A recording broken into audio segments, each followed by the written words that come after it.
ফজর শেষে হাঁটাহাঁটি করতে বেরোছিলাম।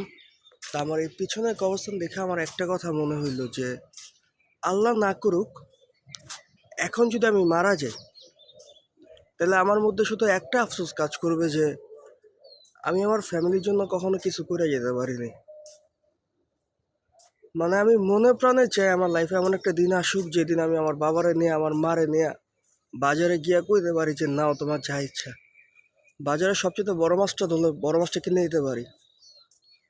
আমার ছোট বোনরে, আমার মারে, আমার বাবারে নিয়ে আমি একটু শপিং করতে গেলে বলতে পারি যে আচ্ছা নাও তোমরা যা ইচ্ছা।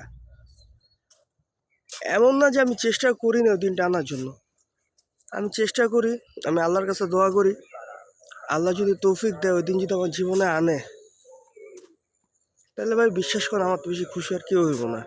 আমার অনেক ইচ্ছা আমার বাবা মারে হজ করাম, আমার অনেক ইচ্ছা যে আমি এলাকার ছোট ছোট টুকটাক যে ভালো কাজগুলো আছে এগুলারে কন্টিনিউ রাখবো। এগুলো সব হচ্ছে আল্লাহর উপর, আল্লাহ যদি আমার তৌফিক দান করে তাহলে ইনশাল্লাহ আমি এগুলো কইরা যাব। আর যদি আমি মারা যাই তাহলে মনে রাখবেন যে আমার মধ্যে ইচ্ছাগুলো ছিল কিন্তু আমি এগুলো করে যেতে পারিনি। আর আমার পরিবার ছাড়া না কখনো কেউ আমার তার আপন বানাইছে, না কখনো আমি কারো আপন হইতে পারছে।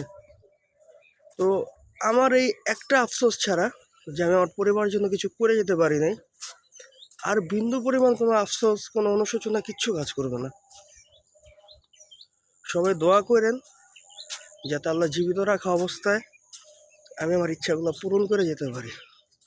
আল্লাহ হাফেজ, আসসালামু আলাইকুম।